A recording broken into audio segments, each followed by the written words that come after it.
So hello, hey there, and thanks for coming to see my video. My name is Rob, and this video is entitled Faith Foundations, and it's my conversion story, and it's based in and on the truth. And thanks for stopping by. So just to lead in, I thought I would just start with this kind of cool picture that I found. It's entitled Good and Evil by French painter Victor Orsil, and he painted it in the 1830s. And to me, it really struck me because it kind of, it rang a bell personally, and also I think this is all of mankind actually kind of captured in this painting, whether they realize it or not. It's also known as a spiritual battle. You can see there one woman is being protected on the left, and the other one lady is being tempted. Some other noteworthy points on this picture at the top there. The Latin words beatitudo is a blessed condition, and on the right next to it is damnatio, which is Latin for condemnation. So Lady Wisdom there on the left, she's reading as she reads the Bible, she symbolizes virtue. And that's the reason she's being protected by St. Michael. And so the other lady, she's known as the strange woman. What's she doing? Well, she's stepping on her Bible. Probably not the best choice. And probably why she's being tempted by the demon there, or Satan. But this is pretty much everybody, whether they realize it or not. When I show this this picture to various people, get kind of two general reactions from the faithful, the church going. They'll say, oh, it's St. Michael, nothing new here really. St. Michael defend us in battle. He's protecting Lady Wisdom there. But for those who are not familiar with the church, or really or have kind of a past that's less than virtuous, they can look at this and kind of meditate on it and say, wow, that lady in the red, that's kind of me. And I think actually that may all apply to us in varying degrees, but for me it was a lot. The lady in red, I really related to her because I was doing what she's doing, although I didn't know it. Anyway, moving on. So impact statement, some of y'all's lives are going to be changed forever today if you have the eyes to see and the ears to hear. And I do feel strongly about that. By now, if you're watching this instead of just listening to it as you're driving along, maybe you might be saying, oh no, a PowerPoint, what? But do not be afraid. Please pause the pause the video if you need to digest the text and meditate on the text and the words. There are a lot of pictures. As pictures, I think, is worth 1,000 words. So I put lots of them in there. And also, there'll be some reference links in the video to match the number that's going to spin up on the individual slide there for that particular kind of topic that I'm going to talk about. No preaching here today, just the facts. And I'm going to try to maintain a good, even pace without going too fast and not too slow, and not lingering on any topic too long. But I do have several important topics points to make, and so that's really why I did the whole video. Moving on. So who is this dude? I can tell you for real, I am no one special by any means. But I can say that God and my guardian angel have been watching me for a long time. Growing up, our family church hopped to several different churches here and there, but the whole thing really had no lasting effect on me. It just didn't sink in. As a result, I had a misspent wayward, which means disordered youth. I discovered music on my 12th birthday after being gifted a few heavy metal rock and roll records, and from that point on I worshipped music from then on, and I wanted to be just like those rock stars, so Eventually, I learned how to play guitar, electric guitar, when I was in high school, and it's the only thing I did. I practiced endlessly and endlessly, and then got good, and I played in several rock bands over the years, here and there, and they were all pretty darn successful. The last one was a band called Treehouse in Mississippi. I'm just going to run through some pictures here real quick, showing what we did and how, kind of the lifestyle I was leading, really, I guess is the point with all this. But we were pretty big, and we had a pretty good following. We were really picking up steam. We were starting to play these music festivals and stuff, and we were almost headlining, semi-headlining, and played, with some bigger bands, Collective Soul and Sister Hazel and things like that. We started having a photographer follow us around, and there he is in the front row in this picture, and et cetera, et cetera. That went on for a long time, decades actually, and the point with all that is not to brag by any means, because I'm embarrassed about it now, but just to show you my past, and really just to paint the picture of the lifestyle I used to lead for decades, the rock and roll lifestyle.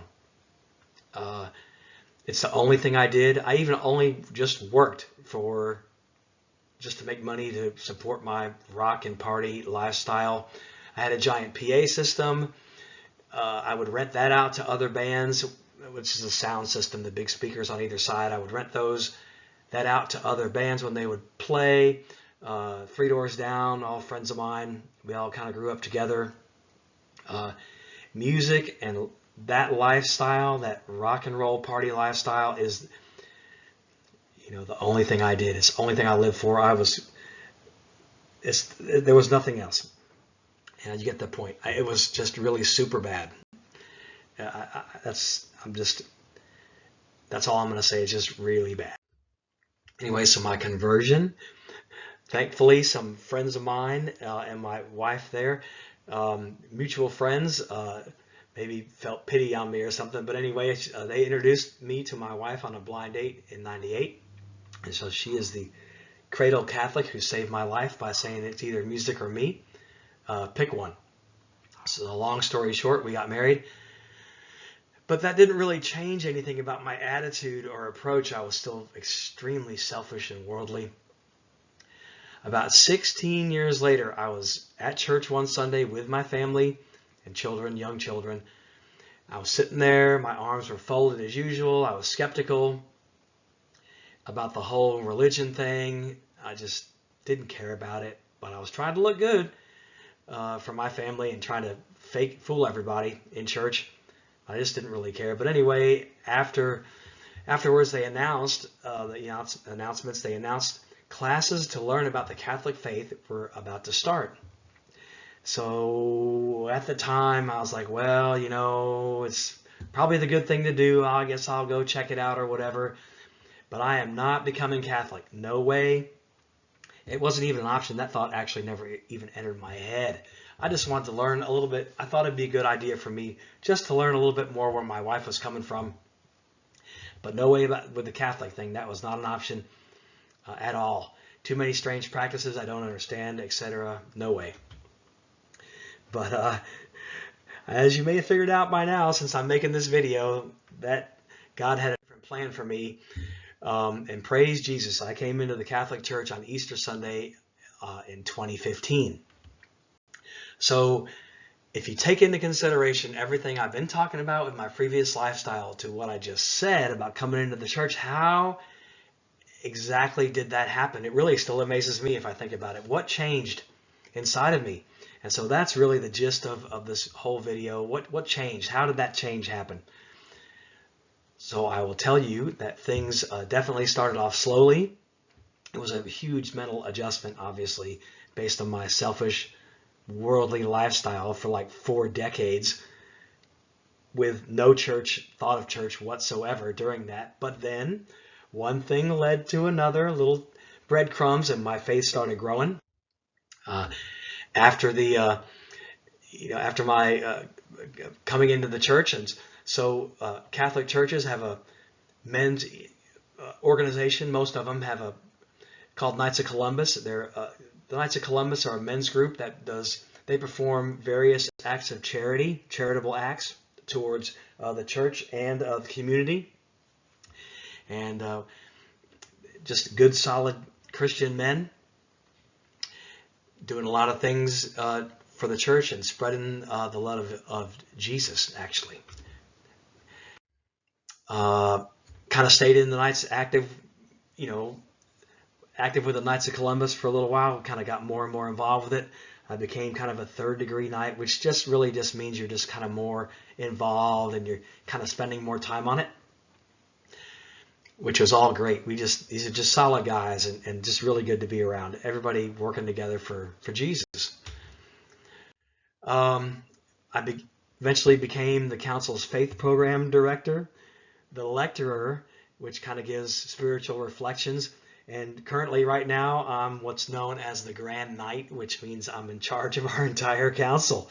I kind of organize it and run it. I mean, 10 years ago, I never would have I was like, no, I didn't even know what the Grand Knights were, or the Knights of Columbus were. And now I'm running our council. That still amazes me. Then in 2018, I attended a event called Cursillo, which is a 3-day men's faith building retreat by a bunch of spiritual leaders and commentators, and just learning about more, just trying to enhance my faith. I did that at Cursillo. That was great. It was so good that they asked me to come back to help work on the kitchen crew, because there's about 20 or 25 men spending a 3-day weekend over there on these Cursillos, and they all need to be fed. So I volunteered to be on a thing called a Palanca team, where a bunch of volunteers, previous Cursillo attendees, they come back and they give back, and they spend the night too there and attend everything, but they also fix all the food for all the first timers. And so that was on a different Cursillo, did that. We cooked 1 million hamburgers for the Diocese of Biloxi Youth Conference in the spring of 22 in the freezing winter.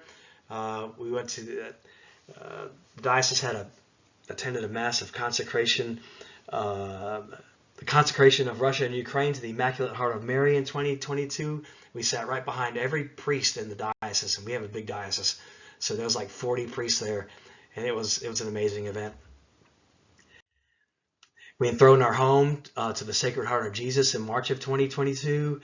Father Ryan there, and some other ministries and organizations that I volunteer at, or I should say religious ministries and religious organizations. St. James Discipleship Advisory Team, we meet weekly with Father Ryan. The St. James, I'm also on the St. James Building Committee, where we're working on facilities and things of that nature. I'm kind of the St. James Construction Project Manager. I go and work a prison ministry with Father and another deacon. We actually go into adult and youth detention centers to minister. I just assist. I just assist Father, but he picked me. He picked me by hand, and we go inside the jail, in the basement. I don't know if y'all have ever been inside a jail. Maybe you have. If you have, you know what I'm talking about. There's no smell. Jails have a particular smell, and it's all bad. But the irony of the fact that I am going into these jails now to minister, or to not minister, but to help out ministering to these prisoners who want to attend and grow their faith. The irony of that is just, it's mind-boggling, because I tell them that I should have been there with you guys, but instead now I'm here doing this with you guys, and doing this to a room full of 15 or 20 prisoners in shackles and manacles.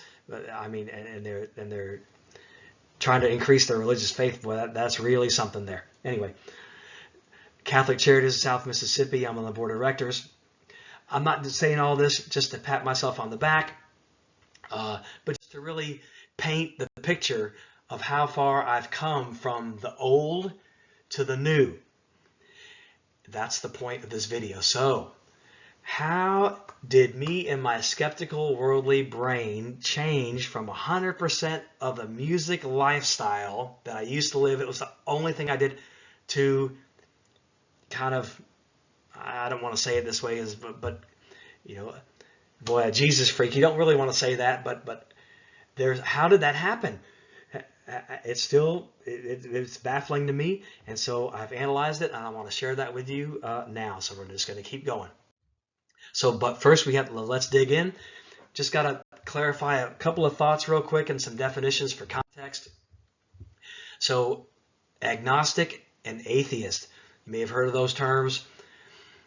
My interpretation of those two is an atheist proclaims, he has a position, there is no such thing as God. That's the atheist. God does not exist. And so therefore, I do not believe in God because he doesn't exist and there's no such thing. That's the atheist. The agnostic is just indifferent to the whole thing. He's not taking a position necessarily, but he just doesn't care about religion. It's kind of unimportant to him. He's more involved with the world, doesn't care. I'm just doing my thing without any thoughts of God. And that was pretty much me for, the first 50 years of my life. No question. It's all about me, the God of Rob. That's it. Another term I want to talk about, or just define, paradigm shift. Merriam-Webster says a paradigm shift is an important change that happens when the usual way of thinking about something or doing something is replaced by an entirely new and different way. It's a paradigm shift. In religious terms, that's called a conversion. When you kind of give up your worldly lifestyle and you kind of see the light, so to speak, the light of God, of Jesus, and you have a conversion. That's a term. Some examples of people who have had conversions. Abby Johnson, she was a former Planned Parenthood abortion clinic director. She saw the light and became pro-life. An amazing story. Some other examples, I personally know of heroin addicts. Over time, they see the light, they become on-fire Christians and everything. Those are examples of people having a conversion or a paradigm shift. Troubleshooting. Troubleshooting is more of a personal level. It's a grace of God. It's a grace that God gave me. Is an ability to troubleshoot broken machinery and equipment, and I can fix it. So troubleshooting is a methodical and analytical method that uses the truth during a logical process of elimination to find the root cause of a malfunction. In other words, to find the source of a problem, or in this particular case, an issue, when the troubleshooter keeps asking why, and I guess the troubleshooter would be you all listening in this case, you have to keep asking why until the truth is discovered, and then that's the truth. So it's very important. Because I've made a living at troubleshooting this equipment for a while, I subconsciously apply troubleshooting and truth-finding approach with just about everything that I come across now to discern if what I am considering is actually the truth or not. And this especially applies today in 2024 as we talk about, fake news and misinformation. Is what I'm seeing and listening to from these people on these screens, is it actually the truth? Or do I need to discover it on my own? Am I taking their word, or is it real? Am I convinced? My mind instinctively asks now, does whatever it is, XXX, pass my truth test? But more importantly, why? Why does it do that? Why am I convinced? The point is, this grace from God, the troubleshooting mode and discovering the truth within that, is what allowed me to discover my first and most important faith foundation. Okay, let's move on. All right, let's move on. So now, going back to RCIA, here's Mr. Skeptical Agnostic, that's me. I'm in the church classroom learning about the Catholic faith, and there's some pictures of me. I'm just disinterested, kind of like I was in church earlier. I'm attending, I'm sitting there, but not really interested. Just to clarify a little bit, RCIA is the Rite of Christian Initiation for adults, and it's the Catholic Church's standardized way of teaching adults about God, Jesus, the history of the church, the Holy Bible, and many other topics. I learned many life-changing truths and concepts about Christianity in RCIA. Everything I learned, and this is important, everything I learned in RCIA completely passed my personal truth tests because it was all factually verified and proven real. And so here are a few examples, including the big one. Does God exist? You know, when you're at the big baby steps of conversion, going from agnostic or atheist to me, that's really the foundational question, the most basic question when building a solid Christian faith. We learned in RCIA the answer is yes. It has been scientifically proven that God exists, to my surprise. Two of today's many experts are, and there's, oh my gosh, there's so many people. Dr. Robert J. Spitzer and Dr. Stephen Meyer, PhD. They're both kind of brainiacs, I guess you could say. Some links there, 7 and 8. So Dr. Spitzer, he wrote these. This is just two of dozens of books that he's written. Evidence from God, from contemporary science and philosophy, and then also new proofs for the existence of God. That's a huge thing. Dr. Meyer wrote his kind of more secular versions, but he comes at it from that perspective, not from a religious perspective, but he's still pointing out the same thing, that God does exist, and his signature in the cell. I recommend both of these guys. They're just amazing. You could say from there, does God exist? The next question might be, at least it was for me, does Jesus exist? Because he's, God and Jesus, two of the big names in all of this, right? So it's probably the second most important question in the Christian faith foundation. We learned in RCIA, the answer is yes.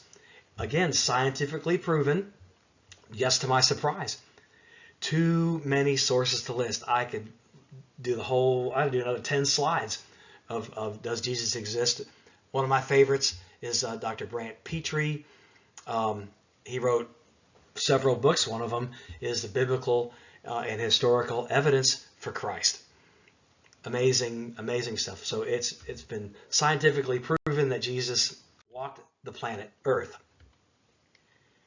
But kind of even before that, but tied in with that, how does humanity even really know about God and Jesus? How do they know? Well, we learned in RCIA, and you all know this, the Holy Bible. All has been passed down through the millennia by the Holy Bible, but that in itself brings some questions if you're serious about developing your faith.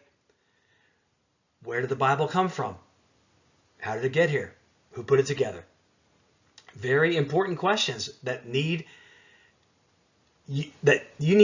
people need to be convinced of the answers of to build their faith on a solid foundation, in my opinion. So, okay, my faith foundation number one, the establishment of the church.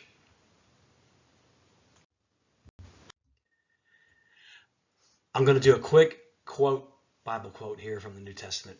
Matthew chapter 16, St. Matthew, verse 18. This is Jesus speaking to Simon.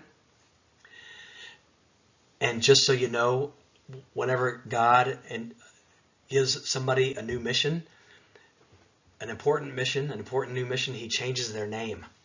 That happens several times throughout the Bible. So this is Jesus speaking to Simon. And I tell you, you are Peter, Kepha, And on this rock I will build my church, and the gates of Hades, hell, shall not prevail against it.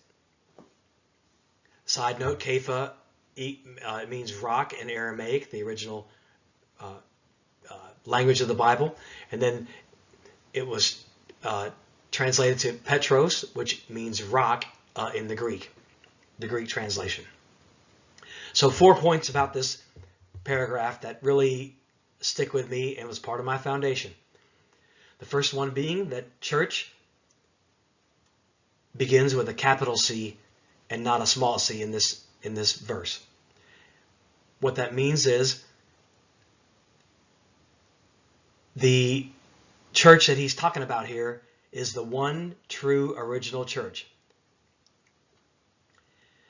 2, my church, it should be highly noted, is singular. Jesus doesn't say, I will build my churches, I'll build my churches, and the gates of hell will not prevail again. I'll just build my church. Jesus is building here just one church. It's singular. 3, I will build my church. Whichever church it is that Jesus is talking about here, this is the one church that Jesus says he is starting. I will build my church. And so from there, this is the one church that Jesus will remain with forever, because the gates of hell, he says here, will not prevail against it. Words in the Bible are very important. There's no mistakes. Everything has meaning. That capital C and small c, that's important. So soak this in. This is another foundation. These 4 bullets here. And as we move on, one night in RCIA, that took a long time, that Star Wars effect right there, by the way, y'all. So the instructor gave us a list one night in RCIA. He gave us a list of the 12 most popular Christian denominations, including the date that they were started, the place that they were started, and the man who started them. So we're going to just talk about those real quick right now. The list came from the 2007 edition of the World Almanac, which is not left or right, but it's just a book of facts, and it comes out every year, and it's nothing but the facts. And so here it is. They still print them out. Link number 10. So here it is. We're going to formation details of the most popular at the time Christian denominations in reverse chronological order. The most recent formed, you could say, to the earliest and the first. And I have them numbered here. All right, so number 12, United Church of Christ, was formed in 1957. Next, before that, was the Pentecostals. Number 11, they were formed in Topeka, Kansas in 1901, and in Los Angeles in 1906. Before that, the Jehovah's Witnesses in 1870, founded in Pennsylvania by Charles Taze Russell. Later, they were incorporated as the Watchtower Bible and Tract Society of Pennsylvania in 1884. And then 50 years later, after all that, 60, they adopted the name Jehovah's Witnesses in 1931. Number 9, before that, Latter-day Saints, the Mormons, were founded by Joseph Smith in the 1820s. Before that, the Church of Christ. In Kentucky, they were formed in 1804, and in Pennsylvania in 1809. Before that was the Methodists. John Wesley began that movement of the Methodists in 1738 within the Church of England.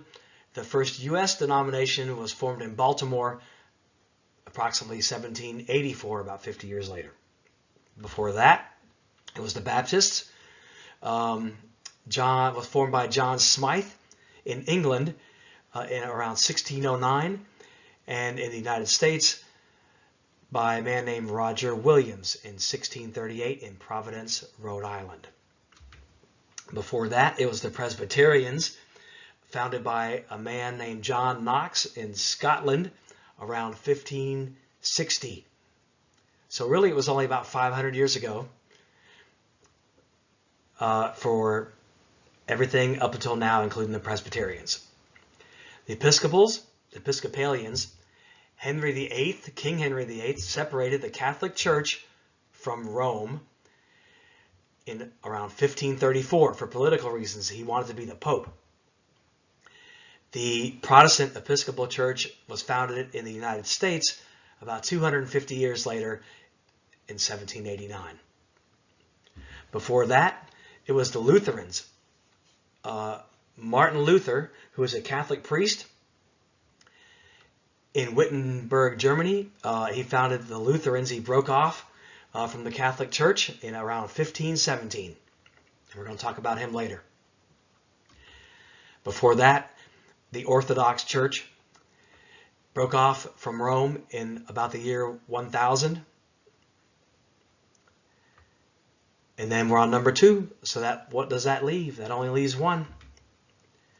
Roman Catholics, traditionally founded by Jesus, who named St. Peter the first vicar. When he handed the keys of the kingdom of heaven to St. Peter, in that verse and chapter from Matthew we discussed a few slides back, that's when it happened, in the year 30. So just hold that thought.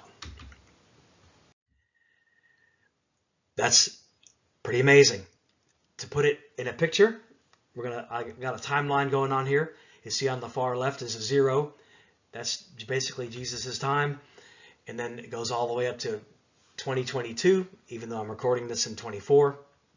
So we're just going to show it on the timeline real quick. So there's the United Church of Christ, the Pentecostals, Jehovah's Witnesses, Mormons, Church of Christ, Methodists, Baptists, Presbyterians, Episcopal, Lutherans. So there we have, several. The earliest starting of all those is the year 1500.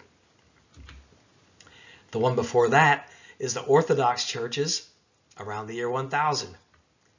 What's the one that's left? It's the Catholic Church, and it was founded at the time of Jesus. This was an amazing fact to me, and still when I look at it, I'm just kind of overwhelmed, to be honest, because you can't argue with these facts. That's it. But what does it mean?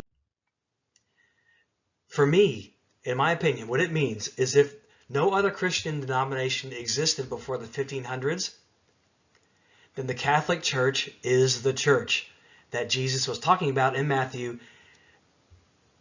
that it's the church he's building upon St. Peter in Matthew 16:18. It's plain as day to me. It just totally adds up. Faith foundation number 2. This was also I learned in RCIA. More facts. The continuous succession of all the popes. Supporting fact, when Jesus handed the keys of the Catholic Church to St. Peter became the first pope.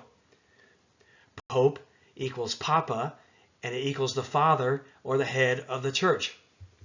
The Pope is the Bishop of Rome. He's the head of the worldwide Catholic Church.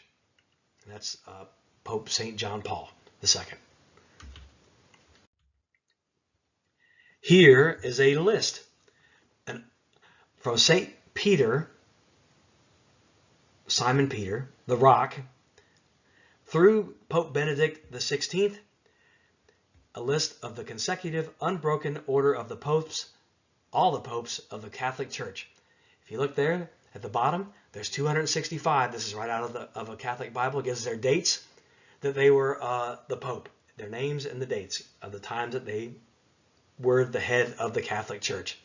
Unbroken. 265 going back 2,000 years to St. Peter. Amazing. Faith foundation number 3, the Catholic Church's canon of Scripture, the Holy Bible, was developed in the 4th century. Another timeline, starting with Jesus at 0, again with a 2022 on the left there. This is the timeline from then till now. The Holy Bible, the first Bible, otherwise known as the first Bible, the true Bible, was reconciled at the Council of Hippo in 393 and the Council of Carthage in 397. About 1,200 years later, after Martin Luther broke off from the church when he wasn't convinced, and we'll talk about that, he published the Luther Bible, his own Bible, a man, published in 1534. Then you have some other Bibles, the King James Bible in 1769, the Book of Mormon published in 1830, the Gideon Bible in 1906, the New World Translation from Jehovah's Witnesses in 1961. What's the takeaway? The takeaway for me is that these 5, along with dozens of other Protestant versions of the Bible, are actually all plagiarized rewrites of the original Catholic Bible, which was published, quote unquote, even though 1,200 years earlier, around the year 400. These are undisputable facts. The dates don't lie. It's all there. Faith foundation number 4. The Doctors of the Catholic Church. This was a big one I learned. I had no idea. Never heard of them before. The Doctors of the Church. Who are the Doctors of the Church? There's 35. Over the 2,000 years of the Catholic Church's existence, the Doctors of the Church has named 35 special people who are great saints that are known for their defense of the faith and explanations of the truth of the Catholic faith. Highlights of those dates highlighted here are just the ones who are alive before the year 500 AD. And I just thought that was an interesting point, just to see that there's about over a dozen that were alive before the year 500.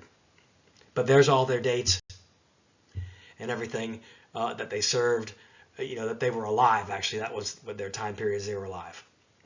Interesting. Good one to pause on and meditate. Number 14. Number 5, the Fathers of the Catholic Church, the Church Fathers. Who are the Church Fathers?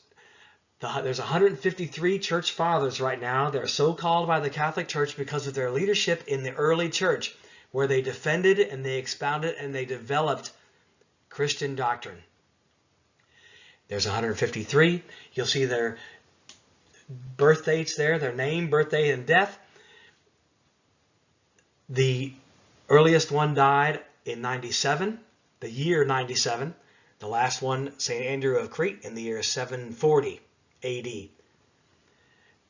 You'll notice there, the second one there, St. Ignatius of Antioch. We're going to talk about him a little bit more in just a minute. Very important. So the Church Fathers, what's the deal with the Church Fathers? Who are they? How do we know about them, etc.? If they were all so long ago, how do we know? Well, we know about the Church Fathers because they were all prolific writers, and thank God that their writings survive to this very day as proof. And here they all are, compiled in a physical book series. I took this picture myself. All of the Church Fathers' writings were done prior to the year 740 AD. 740. Interesting dates and facts. Unquestionable. Can't change it. St. Ignatius of Antioch, we're going to come back to him. He was the second bishop of Antioch, Syria, and he was a disciple of the Apostle John and was consecrated bishop around the year 69 AD by none other than the Apostle Peter, who was the first pope that we also discussed in Matthew, that chapter and verse, 16-18. St. Ignatius was sentenced to death for refusing to renounce the Christian faith from the Romans. He was taken under guard and brutally devoured in a public spectacle in a stadium by lions. He was eaten alive by lions. That's how they used to take care of their problems back in the day. Otherwise known as a martyr for the Catholic faith. And I talk about that in my second video, Martyrs. But during his journey from his arrest to his public spectacle and execution. His travels took him through Asia Minor and Greece. He made good use of his time in the paddy wagon that was drawn there by oxen, probably, or maybe camels. He wrote letters of encouragement, 7, and instruction and inspiration to Christians, and he dropped them off out of the paddy wagon to those as he rode through those towns. You know, they pulled him through these towns and to get more of a crowd. Hey, we're fixing to execute this guy. Follow along if you want to see us execute him. That kind of thing. And so the crowds would come and follow the paddy wagon, the caravan. And so we still have these letters today as a great treasure of the church today. But again, in the first century, where else could that have happened but the Catholic Church? Nowhere. Nowhere else but the Catholic Church, because the other ones simply did not exist. A quick graph of the early church fathers, talking about focusing on Antioch here. You can see it, Jesus Christ at the top. Peter was the first pope, and then St. Ignatius was a disciple of St. Peter and St. John there. He was that close. I mean, he was intimate with these guys, St. Ignatius of Antioch. You can see it all right there. This is all fact. He was a disciple of those, the most important people ever, really. Before we move on, we're going to come back to Ignatius in just a minute. But what does Catholic mean? Catholic means universal. Catholics are the universal church. It's the universal faith. That term Catholic was coined by St. Ignatius of Antioch that we've been talking about, that I've been running my mouth about around the year 100 AD. I just want to mention real quick, though, and this is important, as you consider all this and meditate on it, and hopefully you research and learn, it is vital, it's crucial that your information sources that you go to verify everything I'm talking about here are truly Catholic, and they're not Protestant or some other thing, because they're going to lead you astray. And we'll talk about why they're going to lead you astray in a minute as well. But you got to make sure your sources are Catholic. Otherwise, there's a good chance of error, because there are many falsehoods that are put out by non-Catholic religions. Many. I mean, blatant lies, and they're just wrong, in my opinion, but we'll come to that. So, faith foundation number 6 for me, the origins of the term Catholic. But wait a second here. Why am I making such a big deal about Ignatius? What did he say exactly about Catholics in the year 100 AD? This is what he said out of that book. Quoting, "See that you all follow the bishop, even as Jesus Christ does the Father, and the presbytery as you would the apostles, and reverence the deacons as being the institution of God." This is the year 100. "Let no man do anything connected with the church without the bishop. Let that be deemed a proper Eucharist," we'll talk about that later too, "which is administered by either the bishop or by someone who he has entrusted it," which is the presbytery he mentioned in that first sentence. "Wherever the bishop shall appear, let there be a multitude of let the multitude of people also be, even as wherever Jesus Christ is, there is the Catholic Church." St. Ignatius wrote that in a letter to the Smyrnians on his way to his execution and martyrdom in the year 100. So when I read that, I look at it like, if St. Ignatius, who was an apostolic father of the church, and a man who knew the Apostle John, the beloved John, personally, if he coined the term Catholic and made it up in the year 100, and there was no other religion until 1400 years later, until the Protestants didn't appear until 1517, in my mind, this is almost more relatable truth than all those timelines I mentioned earlier. Because here's a man who knew, I mean, he coined the term, the word Catholic was made up in the year 100. I mean, come on. What else is there?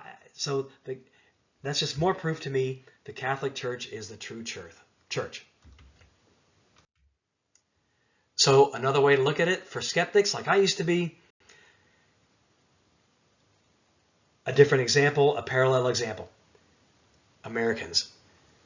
Even though we've never seen him, we have no problem believing that George Washington existed and he became the first, he became the first president of the United States of America. Why? Why do we believe that? He had eyewitnesses who wrote things down, and those writings are still with us today.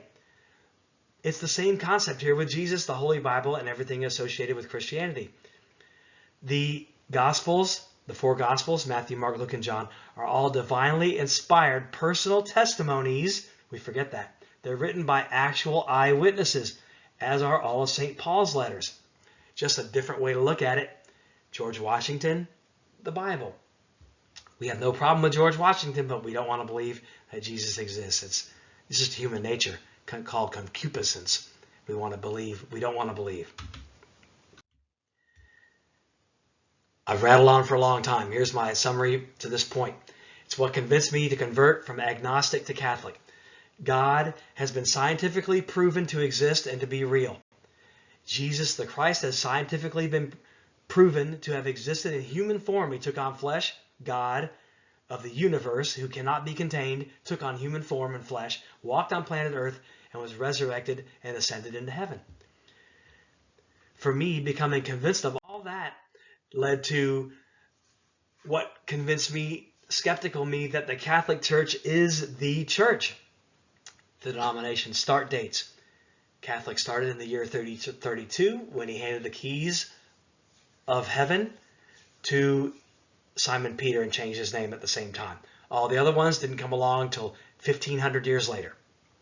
We have the continuous list of popes for 2,000 years, 265 popes. We have the publication dates of the Holy Bible. The actual Bible was put together by Catholics in the year 400. All the other ones didn't come along until 1,400 years later, 1,100 years or whatever my math.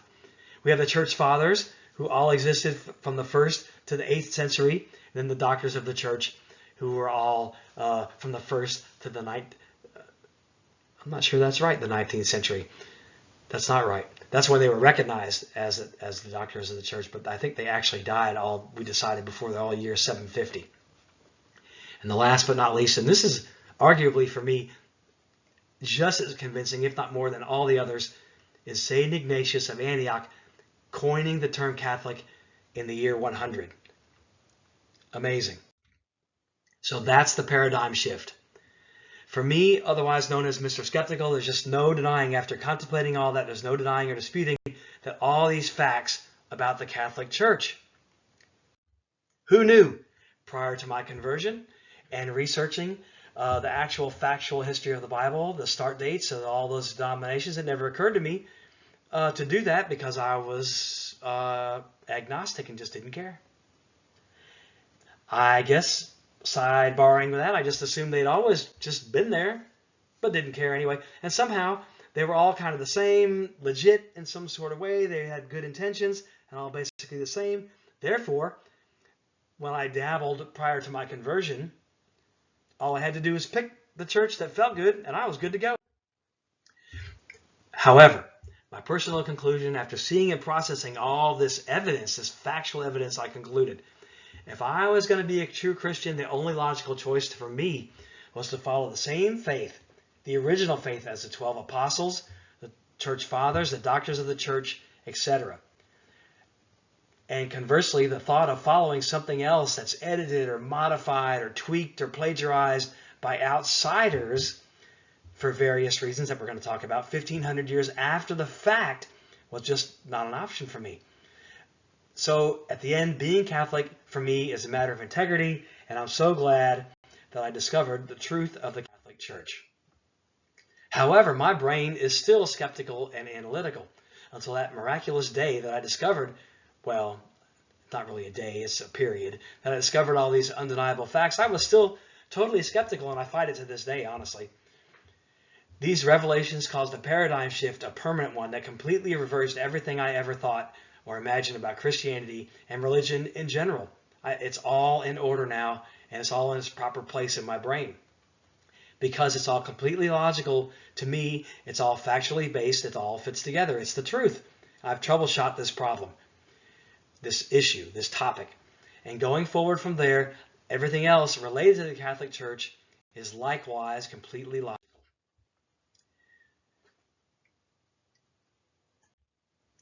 So what else does this mean? It means, to me, if the Catholic Church is the church, and it raises some additional questions and answers them at the same time. Were the 12 apostles Catholic? Of course they were. They could only have been Catholic. None of the other denominations existed until 1,500 years later. They just didn't exist. Plain and simple, not even a consideration. They were Catholic. Who wrote the Holy Bible? We talked about it. Catholics. Again, the inspired books of the Holy Bible were studied, debated, edited, and published by Catholics by default, since no one else existed, in the 300s, 400s, in those councils of Hippo and Carthage. The irony of the situation is that it's not 30,000 plus Protestant denominations, 50,000 worldwide today. They wouldn't even have a Bible to look at without Catholics, and then they want to run us all down just because they just don't know. I'm sorry. What am I saying? The Catholic Church, with all this, the Catholic Church is the teaching authority. As the authors, editors, and publishers of the original Bible, and also the uninterrupted owner-manager of Christianity for over 2,000 years, everything the Catholic Church says about Christianity must be correct without exception. No exception. The Catholic Church is the undisputed teaching authority. This is our house. The keys of the kingdom of heaven. That symbolizes the teaching authority. When Jesus handed those keys to Simon Peter, he established the Catholic Church as the teaching authority. That's the keys to the kingdom of heaven that he handed to him, and upon his rock he's going to build his church, the teaching authority. It all adds up to me. So as the key holder, St. Peter was the chief teacher. Back then he became the first pope. We discussed that already. The Pope is the Bishop of Rome. He's head of the worldwide Catholic Church and the chief teacher. We're going to talk about that a little bit. Not much, but just a little bit.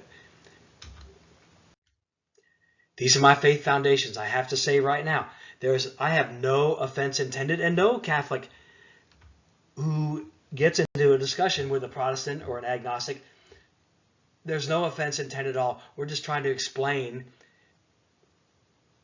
our position and why we're right, and in our opinion everyone else is wrong. They just may not know they're wrong. I have to also, I'm not implying or saying that Protestants are in any way less than or somehow inferior to Catholics. In fact, I know many on-fire Protestants who actually are way better than a lot of Catholics I know, myself included. Way better, more involved, more on fire. But they're just not in the right denomination. The truth is, we're all brothers and sisters in Christ. But in RCIA, it was made clear to me that, realize it or not, and I'm changing topics here a little bit to try to segue from the Catholic Church into the bigger picture here. Everyone wants to get into heaven. That's whether they realize it or not, everyone wants to get to heaven. The problem we're kind of dealing with right now is that so many people are losing the spiritual battle. Secular culture is often hostile to religious practice. You can find these all day long, recognizing Christianity and churches in general, all denominations are having this problem. 85% of youth, they might be raised in the church, but they leave, and there's just, sadly, an overwhelming evidence of people leaving Christianity. The problem is that, to me, that is a problem in itself, but to me, nobody's really asking why. They're not troubleshooting the problem. They're just saying, we have a problem. I'm saying if we're going to look at it and bring people back, we have to troubleshoot this problem and figure out why. So in my comings and goings, I ran across Alan Hunt. He is a Catholic convert. He's a PhD Catholic convert, which means he renounced his Protestant faith and Now, he converted to Catholicism. Former megachurch minister. He says in his little CD here, it's great. He says that when he was a megachurch minister, that 30 to 40% of his congregation, he would have thousands of people every weekend, were ex-Catholics. Alan Hunt says this is because we as Catholics have forgotten who we are. And I agree with that. But Dr. Hunt, with all due respect, he doesn't ask the important question of why do we forget? Why? I mean, if we're going to resolve it, we have to find out why, right? So we already talked about that. We're going to troubleshoot it. He just says, he gives his conversion story and uses that as an example. But why do we forget? It's an important question. I suggest that we forget, those of us who are Catholics, we forget who we are because we are not fully convinced. I'm going to explain that. So not fully convinced is the root cause of why people like Alan Hunt has 30 to 40% Catholic, ex-Catholics in his congregation going to Protestant services. In my opinion, the root cause of we forget who we are, Catholics, or the reason people fall away from and leave the Catholic Church is they are not fully convinced, right? That the Catholic Church is the church. They're not convinced. This is a huge revelation. It's huge. The teachings of the church. When a person is fully convinced that the Catholic Church is the church, it logically then follows that that person, a person, would also be convinced of all the church's teachings, right? If you're fully convinced, then you're convinced. Conversely, personal interpretations stemming from not being fully convinced can lead and has led many to disaster, which means leaving the church or leaving religion altogether. Understanding church teachings and the reasons behind them, in my opinion, is crucial for perseverance and for perseverance in the storms that are going through the Catholic Church right now.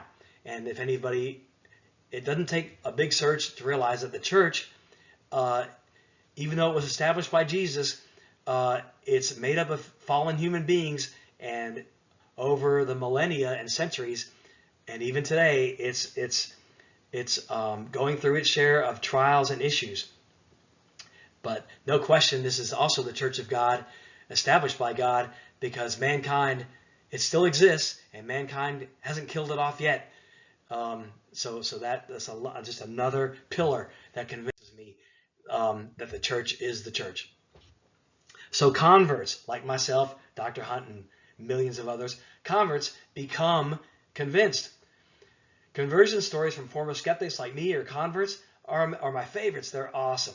It's amazing still to me that others, they become convinced, and to hear their stories, that the Catholic Church is the church. These converts, again, are convinced. Here's some, just a screenshot. Sister Claire, Scott Hahn, former Satanist becomes Catholic. Don Calloway, gangsters, militant Protestant people have seen the light after research and converted to the Catholic Church. I'm include links on all these. Amazing stories. Agnostics, atheists, etc. Same thing. Basic reason for agnostics, in my opinion, even exist as a group of people at all, is that they were simply not convinced that the Catholic Church is the church. Jennifer Fulwiler there, her journey. Any Catholic, in my opinion, who leaves the church simply was not convinced. That's the takeaway here. Not being convinced is the root cause. They were not convinced in their hearts and minds that the Catholic Church is the church. So they left. They weren't convinced. Which describes fallen away Catholics. Now, if you're not Catholic, it's a stretch, and it's way too much to talk about. It's a stretch to comprehend, is what I mean. It's the truth, but it's a lot to digest, and I don't have time for it here. This is a whole separate thing. But we're talking about the Eucharist. The Eucharist, the Catholic Church believes the Eucharist, its dogma, its official church teaching for 2,000 years, that the Eucharist, otherwise known as communion to Protestants, which is the bread and the grape and wine juice, is the actual Catholics. To Catholics, that is the actual body, blood, soul, and divinity of Jesus Christ. Again, a lot to digest, but it's the truth. That is the truth, and that's what Catholic Church teaches for 2,000 years. But my thing is here, how could or would any Catholic, quote unquote, walk away from the Eucharist if they were truly and fully convinced that the Catholic Church is the church? No one would do that. They just wouldn't do it. They wouldn't walk away from the church. Why do they leave then? If you're raised Catholic and you learn about the Eucharist, you're taught about it, why do you leave? Well, they weren't convinced. They weren't convinced enough to stay. No convinced Catholic would say, yes, I know God and Jesus are real. I believe the Catholic Church is the church, and I believe the Eucharist is the true body, blood, soul, and divinity of Jesus Christ, and therefore he can save my life, but I'm leaving anyway. No convinced Catholic would say that. Just that makes sense. From there, it keeps rolling out. In my opinion, the root cause or reason that all of humanity across all time is not Catholic is because they are not fully convinced that the Catholic Church is the church. Now, y'all got to stay with me here and let me explain this. So now the question becomes, why are people not convinced? What's the root cause of someone not being convinced that the Catholic Church is the church? There's only one basic reason, in my opinion, that a person is not Catholic. They were not properly taught the Catholic faith, otherwise known as catechized. They weren't properly taught that. Properly catechized, in my opinion, to me, is the point where a person becomes fully convinced that the church is the church, without question. They're all in, they're fully vested. Their faith foundation, that the Catholic Church is the church, it's strong and true. Next question, why isn't everyone fully catechized? The next one, what's the root cause of that?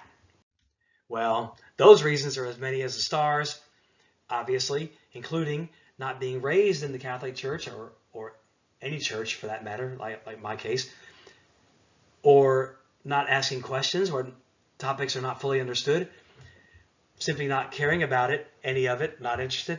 The list is endless for that, not being fully catechized. So some of you, I've given this link to, this will resonate here. It breaks my heart to hear people left the faith, which is one of the primary reasons I even created this whole talk in the first place. As a former agnostic who's now a convert, this crushes me. Well, I was raised Catholic, but since they're not in the church anymore, my take is that they were never convinced. They were not properly catechized. Again, no convinced person would turn their back on the body, blood, soul, and divinity of Jesus Christ in the Eucharist. They wouldn't leave the church. If they were fully convinced, they wouldn't leave. If this is you, please come home. As a quick side note, mixed marriages and relationships, where one person is Catholic and one's not. I cannot overstate how much my conversion into the Catholic Church has improved my marriage, our marriage. There's no more underlying uneasiness about differences in faith, religion, topics, the fine-tune, the details of the Catholic faith versus other faiths. There's none of that. So for the one who is not Catholic, please consider RCIA. Just give it a chance. There's no requirement. Hopefully, you can become convinced like I did, and then you'll be a fulfilled. You'll be, your relationship will be much better, in my opinion. So, in retrospect, and I'm almost done. As a former agnostic, I personally had no biases or loyalty to any particular religion. I wasn't Baptist, Methodist, or any of those. I just didn't care about any of it. So I had no biases or loyalty that I had to be convinced away from in order to accept, Catholicism. I was neutral, nothing to debate, no conflicts. So it turns out, and I was really subconsciously open to being convinced if I was ever exposed to the truth. And in many ways, I think this made my conversion easier because I didn't have to unlearn any false teachings to be exposed to the truth. I was kind of already halfway there, I guess you'd say. Conversely, on that same topic, though, I find that many devout Protestants have serious objections to Catholicism due to their own personal journey, their faith journey, their experience along those ways. If you're, you may have heard, likely, as a matter of fact, heard or taught many falsehoods about the church, which are all in error because they're based in error. The Catholic Church is the true church. So, in my opinion, the Protestants, they just don't know what they don't know. They're unaware of church history, the Catholic Church's history, and so they remain biased towards their version and faith denomination, sadly. One sad side effect of this is Protestants tend to want to split hairs or debate in defense of their faith, to try to cut down Catholicism. I've heard, I did the same thing. Catholics worship statues, they worship Mary, which is wrong. You can only worship God. All these things which are actually all false. There's many falsehoods going around about the Catholic Church, but they're just ignorant. And we're going to talk about why a reason they might do that here in just a second. But I honestly believe that most people would become Catholic if they knew the truth and accepted the truth and they really meditated on all this. So why are other faiths called Protestants anyway? What's the deal with Protestants, which is all Christian faith aside from the Catholic faith? But Protestants may not realize it, but they're actually protesting the Catholic faith, the Catholic Church, the one that Jesus established. They're protesting it. Why? Because around the 1500s, Father Martin Luther, who's a Catholic priest, we talked about him earlier, he got caught up in local issues in Germany, and he left the Catholic Church in protest. Again, that's a topic too much to talk about here, but research it from a Catholic perspective, and he lost his focus on Jesus Christ in the Eucharist 1,500 years after the fact, which was undisputed prior to them, and he lost his focus, got caught up in issues, and he left the church. He caused a great schism and started the reformation of the church, which is a crock. You can't reform the church. Jesus established it. It grows, but you can't reform it. He established it in the year 30 when he gave Peter the keys. Martin Luther did that because he wasn't convinced of the Catholic Church. That's it. In my opinion, that's it. He just wasn't convinced of the Eucharist. He wasn't convinced. He lost his focus. Why do Protestants persist and insist? Why do they continue to exist? One possible reason is that Catholic priests, by comparison, take a vow of poverty, chastity, and obedience. And they do this in imitation of Jesus and the 12 apostles. Protestant ministers don't. Protestant ministers, by personal experience, I know this for a fact, they can be married and have a family. They can have extra income. They can have a side job, a day job. They can have businesses, self-employed. They edit and rename the Holy Bible and rewrite it to please their congregations and keep the money flowing. Which translates to they can keep whatever collection is left over as their paycheck after they pay their church's bills. This is real. Look at Joel Osteen right here. Here's a net worth. This picture is probably 8 years old. Back then, Joel Osteen, he changed his name, has a net worth of $100 million. Pastor of the Lakewood Church. He's controversial due to his personal wealth and general advocacy of the prosperity gospel. That's a false gospel. His megachurch is a 600,000 square foot former sports stadium that seats $17,000, which would be the opposite of the Catholic priest, who makes zero money, poverty, chastity, and obedience. So, no disrespect, but in my mind, all these facts combined render all questioning, criticisms, complaints, etc. about the Catholic Church from non-Catholics as unfounded. They're without merit or basis, and they're moot. They're simply ignorant of the truth of the church, as described there in the picture. Everything else falls off the mountain of the Catholic Church because nothing can stand against it. Non-Catholics are simply just unaware of what they do not know. Becoming and remaining fully convinced is critical and it's foundational. It permanently changes a person's entire perspective. It will change your mindset about Christianity. It will move from optional to essential as you start digging into all this, and it will energize and motivate you. And honestly, it's the best foundation for the brain in tough times. And this is what I'm doing now with you all right now in Hebrews. Let us consider how to stir up one another to love and good works. It changes my perspective about learning about religion. I have my arms folded, like I talked about earlier, skeptical, to now I've become a learning sponge, and really everybody should learn up until the day they die. You should always be in a learning mode, in my opinion. It will also, in my opinion, even increase a person's fervor and zeal for religion and the church as a whole. And it's as you learn more about this, because it's directly related and proportional to your own personal level of convincedness. If you're not really convinced, you're kind of lackluster. But if you are convinced, obviously, like I am, maybe you'll make a video as well. Who knows? Since we're here and we're talking about it, by the way, and I've met these people. So for all of you Satanists, you Wiccans, Santerians, palm readers, mediums, fortune tellers, voodooists, black magicians, tarot card readers, astrologists, horoscope readers, Ouija boardists, sorcery, witchcrafts, ghosts, poltergeists, etc. For those of you who are into that stuff, I have two things to say to you. Y'all are playing with fire. I'm telling you, you don't know what you're messing with.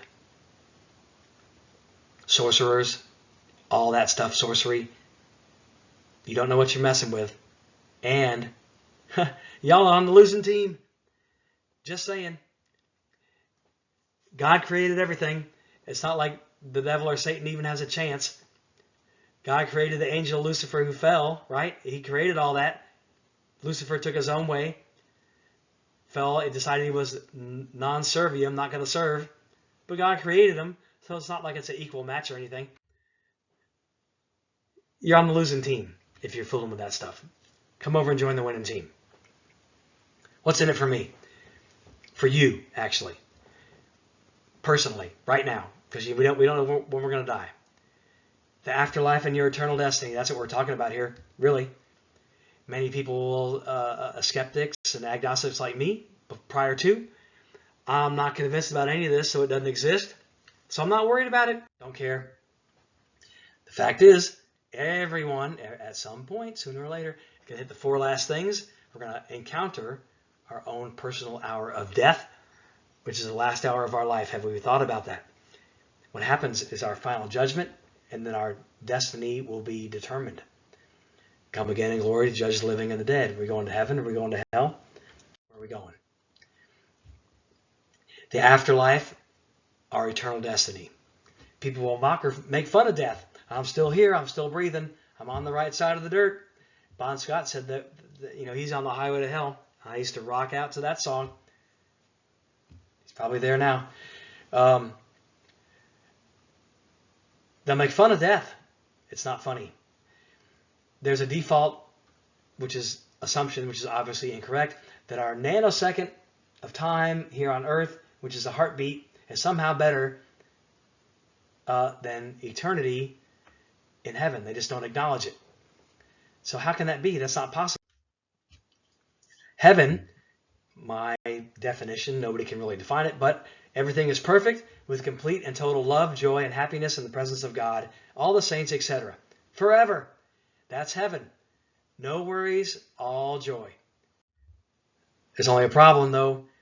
There's an entry requirement. Only those who love God can get in. Better answer the door when he comes knocking.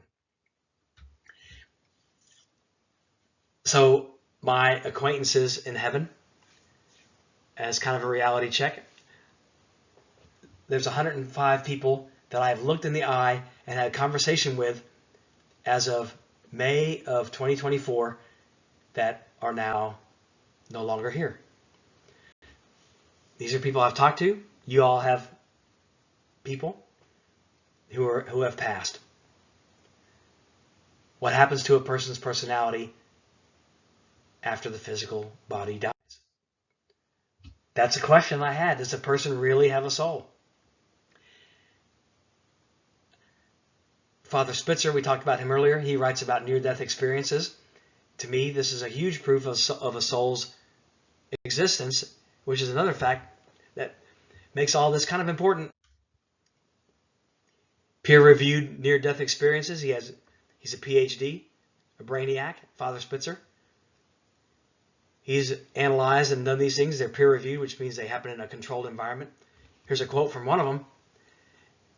One of his, after being revived, a patient told the hospital staff that while he was comatose and near permanent death, he was floating around outside the trauma room that he was in, and he saw an old shoe out on the hospital roof, far away from his room on the other side of the hospital, out of anyone's possible sight from within the hospital on the second or third floor. You couldn't see it at all, no windows, nowhere, like a roof tucked away somewhere. So he told them that, and the hospital staff looked, and lo and behold, the shoe was there. It's one of the hundreds of documented near-death experiences. So that's kind of real to me. So we really are getting actually close to wrapping it up now. So in close, everything rides your eternal destiny, which is everything to me. It rides in your answers to these questions. Am I convinced that God and Jesus are real? Am I convinced that the Catholic Church is the church?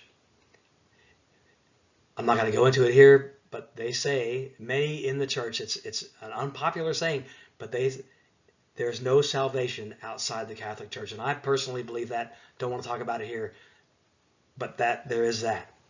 Am I convinced that there is an afterlife? Am I convinced that I have a soul? Which path am I currently choosing to be on, heaven or hell?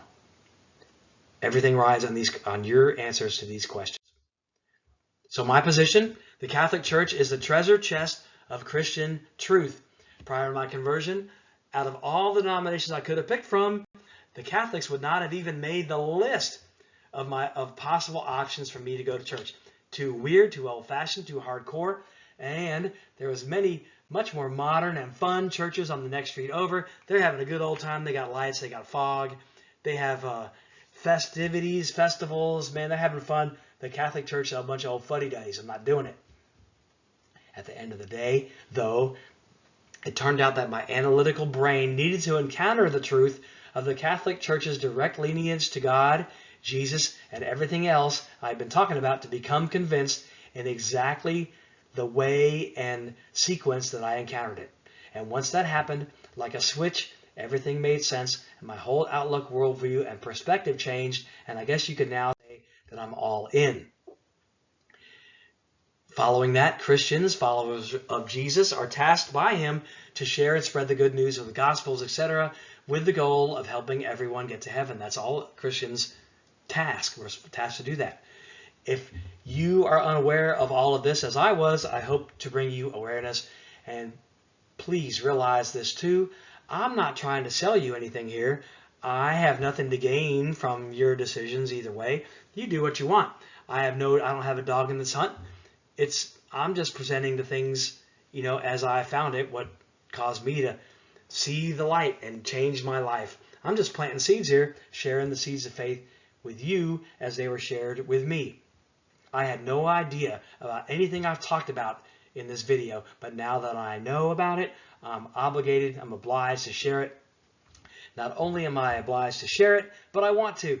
In the same way, I think mainly because it's all based in fact, I'm finally convinced it's all factual basis, because in the same way that a Catholic priest gave up his entire life to spread the good news with no personal gain for it, that's what I'm trying to do here with you all. Wrapping it up, don't take my word for it. As I mentioned at the beginning, there's a lot of information here, a lot to unpack.